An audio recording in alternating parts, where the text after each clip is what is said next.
warahmatullahi wabarakatuh. Bismillahirrahmanirrahim. Alhamdulillahi rabbil alamin. Allahumma salli wa sallim ala miftahi abwabi rahmatik wa ighathatik wal faraj Sayyidina Muhammadin wa alihi wa sahbihi wa man fi nahjihi intahaj wa ala al-anbiya'i wal mursalin wa alihi wa sahbihim wal malaikati muqarrabin wa jami' ibadika salihin warhamna wa aghithna wa farij anna wal muslimin wa faridika wal haraj. Subhanaka la ilma lana illa ma 'allamtana innaka antal alimul hakim. Rabbi shrah li sadri wa yassir li amri wahlul 'uqdatam min lisani yafqahu qawli, amma ba'd. Yang saya hormati para habaib, wabil khusus Abu Al-Habib Umar Abdul Aziz bin Abdul Rahman bin Shihab, Al-Habib Ali bin Abdullah Al-bin Hamid, Al-Habib Hamid bin Umar Al-Habashi, Al-Habib Abdul Rahman Al-Habshi, dan habaib-habaib yang lainnya yang tidak bisa saya sebutkan satu persatu, tentunya karena belum kenal, juga tidak mengurangi rasa hormat saya kepada beliau-beliau. Semoga Allah panjangkan umurnya fi taatillah wa fi taat Rasul, dan insyaallah dapat terus mendoakan kita, membimbing kita di jalan yang diridhai oleh Allah Subhanahu wa taala. Dan juga para kiai, para alim ulama, dan khususnya Kiai Haji Yahya Mutamakin, Kiai Haji Yahya Rashad, Sultan Mahmud Badruddin Iskandar Muda, dan lebih khususnya lagi tuan rumah yaitu Al-Ustaz Al-Haj Ahmad Fauzi bin Syekh Zawawi Idham. Semoga Allah panjangkan usia manusia mereka dalam ketaatan kepada Allah dan Rasulnya, sehat lahir batinnya, amin Allahumma amin. Dan para pejabat pemerintahan, TNI, Polri, camat, lurah, dan yang lain sebagainya. Hadirin yang dimuliakan Allah Subhanahu wa taala, kita ketahui para ulama itu adalah warathatul anbiya, pewaris para nabi. Dan pewaris nabi yang terbaik dari mereka adalah ilmu, dan itu yang enak. Tapi yang gak enaknya pun mereka juga mendapatkan warisan dari Nabi Shallallahu Alaihi Wasallam. Ulama itu gak akan mungkin lepas dari cacian, hinaan dari orang-orang yang membencinya. Tapi namanya mereka pewaris Nabi Shallallahu Alaihi Wasallam, meneladani dan mengikuti jejak Nabi besar Muhammad Shallallahu Alaihi Wasallam. Dan para ulama yang kita diperintahkan untuk mentaatinya, atiullah wa atiur rasul wa ulil amri minkum. Tentunya ulul amr atau umara yang diharapkan, yang diinginkan oleh Rasul Shallallahu Alaihi Wasallam, sebagaimana disebutkan di dalam hadisnya, idza kana umaraukum khiyarukum wa aghniyaukum asfiyaukum wa amrukum syura bainakum fadhahlul ardi khairum min batniha.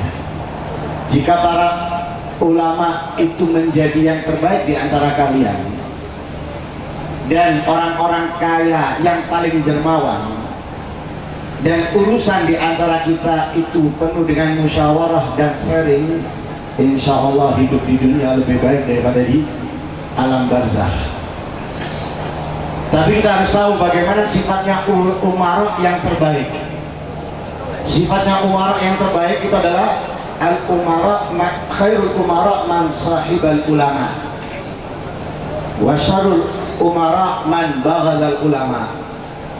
Sebaik-baiknya pejabat itu adalah yang dekat dengan ulama, dan seburuk-buruknya pejabat yang membenci ulama.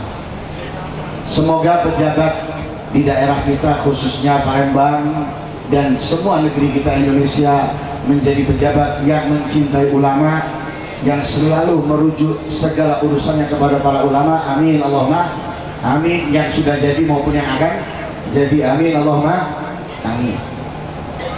Hadirin hadirat yang dimuliakan Allah Subhanahu wa taala, kita berada di malam yang penuh istimewa, malam yang penuh barakah, di bulan yang istimewa, yaitu bulan dilahirkannya Rasul Shallallahu Alaihi Wasallam. Dan kita pun melakukan perbuatan yang tiada duanya, yaitu peringatan Maulid Nabi Shallallahu Alaihi Wasallam. Sebagaimana Al-Imam Ali bin Muhammad bin Husain Al-Habashi, beliau berkata, "Masyi kama majma'il maulid yujalil qulub la waqt taubatik yal asi idza batatu." Tidak ada perkumpulan seperti perkumpulan maulid. Karena perkumpulan maulid itu dapat menghilangkan kegundahan, segala keresahan. Tapi harus kita tahu, yang akan hilang resahnya, yang akan hilang galaunya dari orang-orang yang benar-benar mencintai Nabi Muhammad SAW. Kalau orang seperti saya, insya Allah hilangnya itu saat acara. Utang nggak ada dalam kepalanya, ribut sama istri nggak ada. Tapi kalau sudah selesai, apalagi perjalanan ke rumah, mulai muncul masalah utang, muncul ribut sama istri, muncul. Tapi mereka para pecinta Nabi SAW yang hakiki, mereka tidak akan muncul kegundahan, keresahan dari diri mereka. Di antaranya Al-Habib Ali bin Muhammad Al-Habsyi, beliau mengatakan, min ain yaqdur ala qalbil qadar ala qalbil hazan wal qadar wa ana ma'i khair khalqillah jadil hasan. Beliau mengatakan, dari mana akan munculnya keresahan, kebingungan dalam hatiku kalau aku memiliki sosok manusia yang paling mulia, yaitu kakeknya Hasan, Rasulullah Shallallahu Alaihi Wasallam. Bahkan di dalam qasidahnya yang lain beliau mengatakan, ma dzakartuhu wa ana fi dzikrin illa wa rawah. Tidak aku menyebutnya, mengingatnya, kecuali kesumpekan, keresahan, kegalauan akan pergi dan hilang. Hadirin jemaah, hadirin yang dirahmati Allah Subhanahu wa taala. Alhamdulillah, tentunya acara seperti malam yang penuh barakah ini memancing kita untuk dapat lebih mengenal Nabi Muhammad SAW. Karena maulid itu dibuat bukan untuk kita hanya mendengarkan tapi tidak memahami. Karena semua dari kita mengetahui pepatah yang sudah lama kita dengar, bahkan sejak kecil, tak kenal maka tak sayang. Kita nggak akan mungkin mengenal atau mencintai Rasul SAW tanpa mengenalnya, nggak mungkin. Dan itu tidak akan pernah terjadi. Semua orang mencintai itu karena ia mengenal. Tidak ada katanya orang mencintai tapi dia nggak mengenal, nggak mungkin. Kita aja baru tahu tentang sedikit Nabi Muhammad, sudah mulai berusaha mencintai. Apalagi kalau kita benar-benar mengenalnya, insya Allah pasti akan mencintai. Lihat para sahabat Nabi SAW, apa yang mereka berikan untuk Rasulullah, apa yang mereka berikan kepada Rasul SAW. Harta, waktu, itu semuanya hal yang kecil, hal yang mudah, hal yang gampang. Tapi mereka berikan sesuatu yang paling mahal dalam kehidupannya, yaitu nyawanya. Nyawanya dikorbankan untuk Rasul Shallallahu Alaihi Wasallam. Sayyidina Abu Bakar As-Siddiq ketika Nabi Shallallahu Alaihi Wasallam berjalan menuju hijrah ke kota Madinah dari Mekah. Nabi nggak langsung ke Madinah, tapi Nabi terlebih dahulu sembunyi di gua Thaur. Dan ketika perjalanan, Sayyidina Abu Bakar terkadang ada di depan Nabi, terkadang ada di belakang Nabi. Bahkan tidak membiarkan Rasulullah terlebih dahulu masuk di gua, kecuali Sayyidina Abu Bakar telah memeriksa seluruh gua aman dari segala sesuatu yang membahayakan Nabi Muhammad SAW. Ketika sudah berada di dalam gua, pangkuan Sayyidina Abu Bakar menjadi bantal Nabi SAW. Dan cerita ini sering kita dengar. Ketika di dalam gua, bukan sembunyi dengan tenang. Bahkan Sayyidina Abu Bakar ketika Rasul SAW tidur, kakinya disengat kalajengking atau ular. Bukan sekali sengatan, berulang kali. Kalau kita kesengat sekali, sudah keringat dingin. Ini berulang kali tersengat. Dan Sayyidina Abu Bakar berusaha tidak bergerak sedikit pun.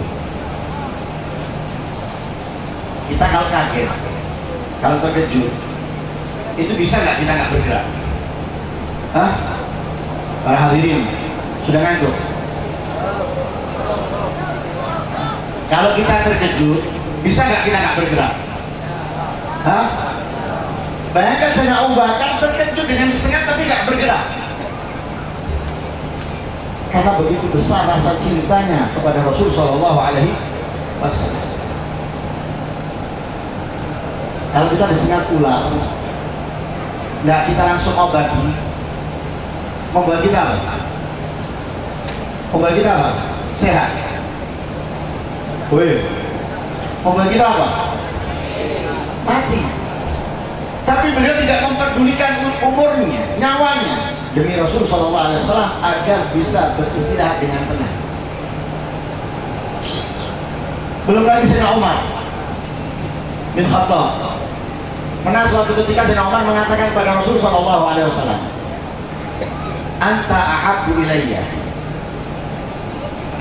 min ahli wa auladi wa mali."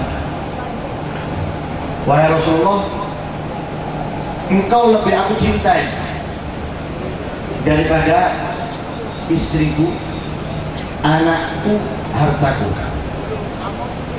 illa min nafsi, kecuali nyawaku. Di sana Umar masih mencintai nyawanya daripada Rasul Shallallahu Alaihi Wasallam. Jawabannya Rasulullah, kalau begitu kamu belum mencintai aku, ada Umar. Belum mencintai aku. Sejak itu Sayyidina Umar langsung merubah.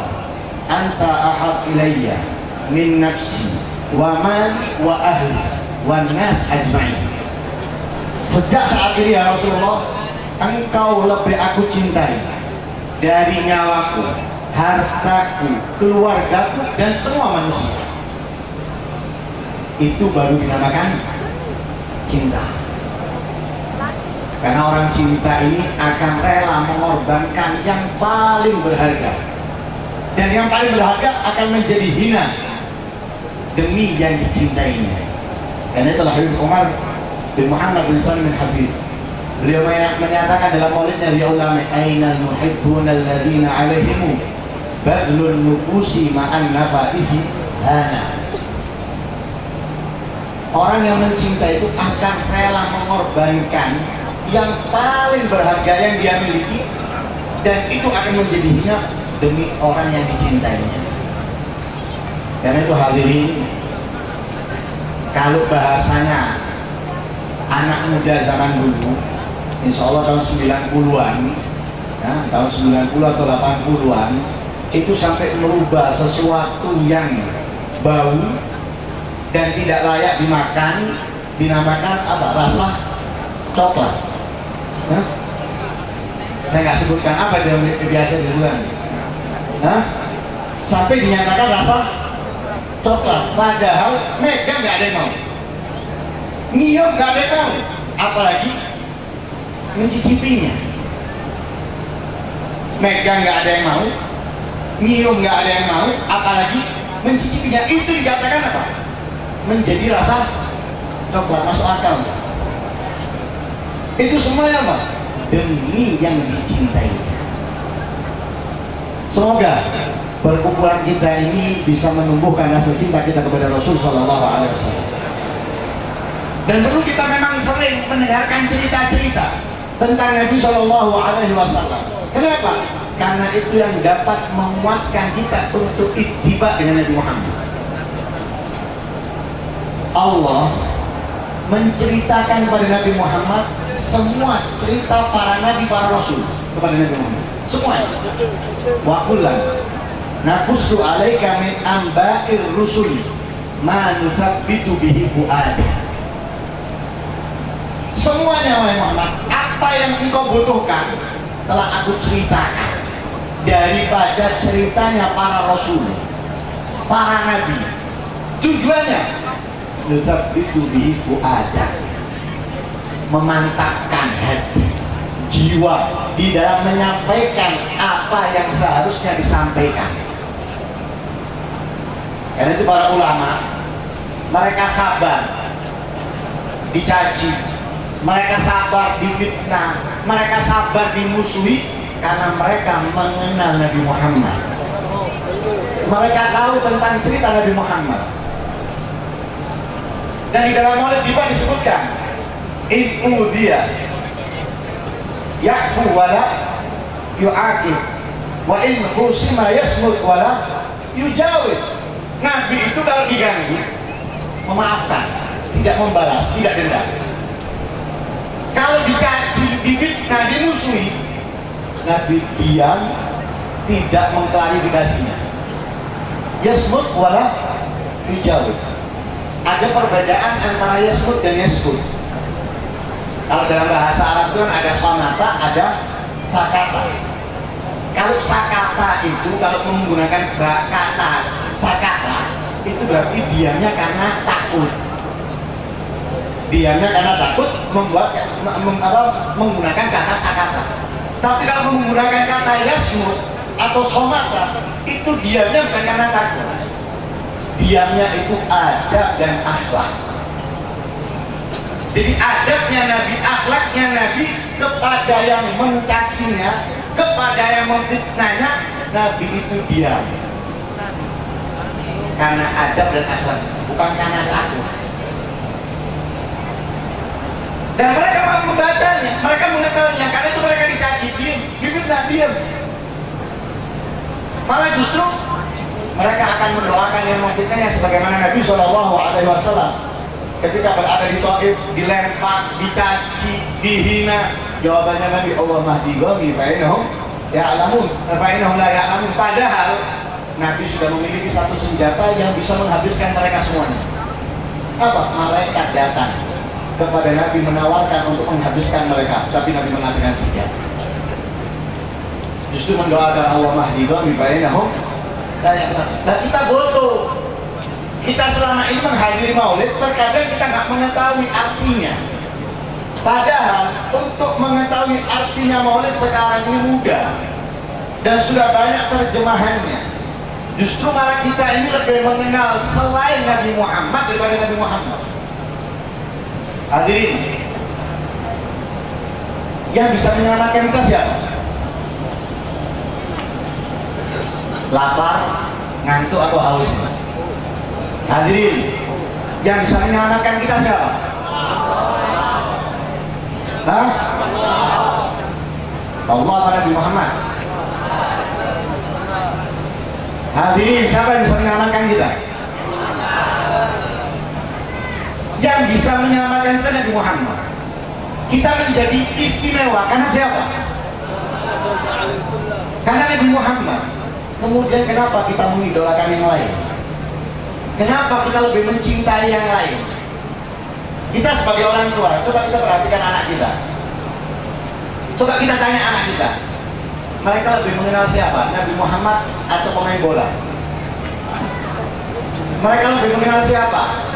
Pembalap MotoGP atau Nabi Muhammad? Mereka lebih meniru pakaiannya siapa? Pakaiannya Nabi Muhammad atau pakaiannya artis? Mereka lebih asik apa? Bersolawat, mencari tentang Nabi Muhammad atau game? Hadirin, Nabi Muhammad yang bisa menyelamatkan kita, mestinya kita harus lebih idolakan, lebih kita cintai. Lalu bagaimana caranya kita mengenal Nabi Muhammad? Saya nggak panjang lebar karena masih ada Ustaz Abdul Somad nanti. Kita bisa mencintai Nabi Muhammad dengan melihat para ulama, habaibnya dan kiainya. Lihat mereka.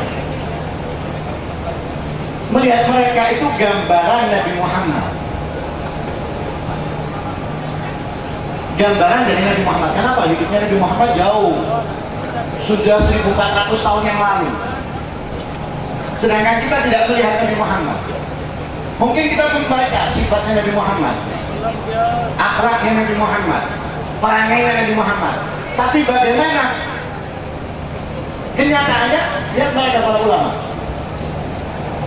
Lihat mereka para ulama. Karena itu diceritakan, kita butuh cerita sosok-sosok mulia seperti Syekh Zawawi Ilam. Kenapa? Karena ceritanya mereka itu menggugah kita untuk dapat meneladani. Karena diceritakan bukan untuk bangga-banggaan. Kita kalau keliling di Jawa, di Sumatera, di Sulawesi, dan dimanapun itu ada haul. Ada haul. Haul itu adalah peringatan dari sosok seseorang yang mulia yang telah meninggal. Sosok yang mulia yang telah meninggal. Peringatannya itu tahunannya dinamakan dengan haul. Lah haul itu tujuannya menyampaikan kepada kita orang-orang yang meniru dan meneladani Nabi yang ada di depan mata kita yang bisa kita lihat. Termasuk Syekh Zawawi 12 tahun yang lalu. Nah, orang-orang yang hidup di 12 tahun yang lalu atau 20 tahun yang lalu mengetahui bagaimana hidupnya beliau. Dari masjid, majelis, madrasah, atau pondok dan yang lain sebagainya. Dan itulah yang dilakukan oleh Nabi SAW. Kemudian sikapnya beliau bagaimana kepada tetangganya, kepada orang-orang yang membutuhkannya dan yang lain sebagainya. Insya Allah mereka itu mengorbankan apapun yang ada pada mereka dan diberikan untuk orang lain lebih daripada keluarganya.